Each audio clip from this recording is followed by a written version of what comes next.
Well, joining us for the analytical part of this live coverage, we have Ken O'Keefe, former U.S. Marine, who joins us in the studios. Ken O'Keefe, I'll start with you. This should, I would think, be a warning signal to some of the countries supporting the terrorists in the war in Syria, in particular the U.S., Turkey, and Saudi Arabia.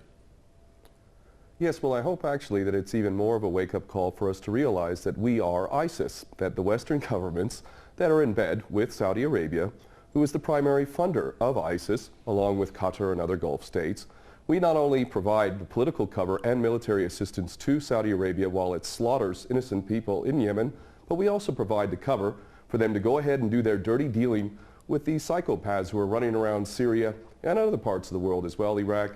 Let us remember that before the United States invaded Iraq, there was no al-Qaeda in Iraq. Look at it today. Let us also remember that when Gaddafi was in power in Libya, there was very little al-Qaeda. And in fact, now we look at it, and it's an absolute basket case full of these operatives. And we look to Syria as well as yet another example of where these problems were actually quite under control in terms of al-Qaeda. In fact, Bashar al-Assad was assisting the United States, this is all on record, in a very meaningful way. In fact, many of the tortures that were being carried out were being done by Bashar al-Assad, or at least his regime, in order to extract information from people that we were supposedly fighting.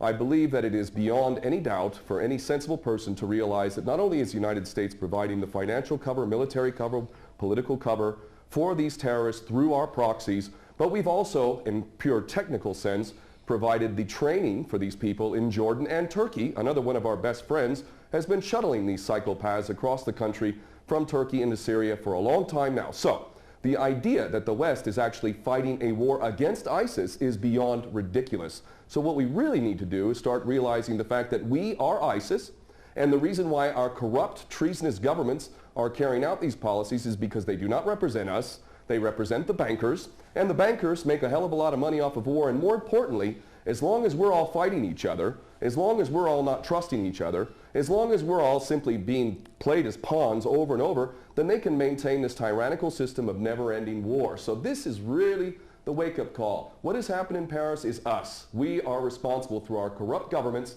for all of these policies, and even if these individuals who carried this out are not directly working for Mossad, CIA, ISIS, Al-Qaeda, all the same thing, even if they did this organically of their own volition, believe me, that is exactly what our so-called governments want. That is what the policy that we've been fostering over and over. And quite frankly, if we're to look at ISIS, ISIS stands for Israeli Secret Intelligence Service. They never attack Israel, and that in itself also tells you a lot about who these individuals are.